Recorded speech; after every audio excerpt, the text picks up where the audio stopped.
Hey y'all, it's me Mix JB back with another video. And in this video today, I want to talk about practicing resilience in the face of hopelessness.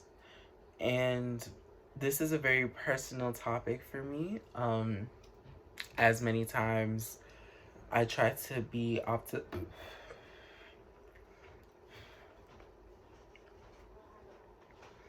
This is a very hard topic for me because I always try to practice optimism. I find myself always being the optimistic friend or the optimistic person people could come to. But when it comes to myself and discovering my own situation, it's really hard for me to try to practice optimism um, in my own situation when it comes to doing work, when it comes to finding motivation, when it comes to um, cheering myself on, really. And something that I kind of wanted to offer was hopefully my perspective, but also understanding how we could help each other, how we can all practice resiliency in faces of hopelessness when it just doesn't feel like it could get worse. But I'm here to tell you that things are bad. Something that I've learned in my undergrad experience is that everyone has trials and tribulations, regardless of how good their life looks. And many times I find that social media, for all of its positives and connecting us to other people, I feel social media brings a lot of comparison. Social media brings a lot of, I'm going to look at my life in comparison to the lives of people who are sharing such positive moments in their lives. And a lot of times I forget myself that social media is just a tool. And many times the lives that people portray on social media are not reality. And trying to differentiate the two, especially during a pandemic when all of our realities are now virtual, how do you sift and practice discernment between what's real and what's not? So for me, one of the videos that I made on meditation previously in this series, meditation has been a huge tool for me in practicing groundedness and practicing becoming more in touch and in tune with reality. And something here that I also want to mention is a lot of times people feel as though they can't lean on one another for support. And I feel like that'll be the biggest tool in practicing resilience in the face of hopelessness, is leaning on your communities for support.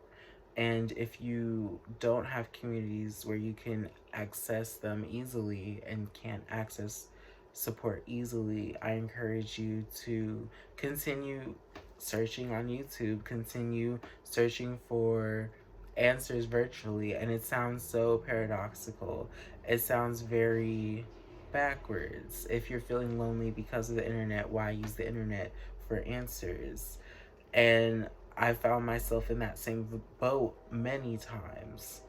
But something that I felt was always there for me, if you have your family or your chosen family, um, those people normally help give me the best inspiration for where to go, what directions to take, and what to do. So here, a few last notes I want to bring up about this topic would be understanding that you're not alone. And it's really hard to say that and mean it during a pandemic when we all are alone and we're all to ourselves. But I truly believe that everyone can find someone. Everyone can find people in their soul tribe.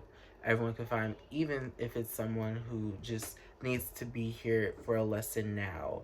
I think there's power in numbers. There's power in people. And people who share the same lived experiences, I feel oftentimes can understand and relate the most to me in terms of where I'm coming from, in terms of where I want to go. So I encourage you to reach out to those people if you can and if they're accessible to you, please find them. And then if they're not accessible to you, please come to me. I'd love to be someone who could be a resource, not just to myself, but to other people as well. So please know that you're not alone. You never have been, you never will be.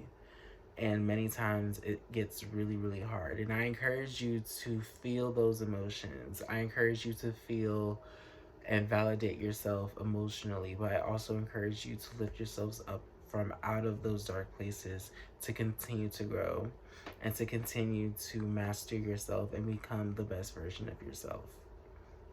So with that being said, that brings me to the end of this video and also to the end of the content series of this entire series for my Race and Ethnic Studies Senior Capstone Project. I have one more treat for you all, and I hope you stay tuned for it. But until then, I'll catch you in the next one.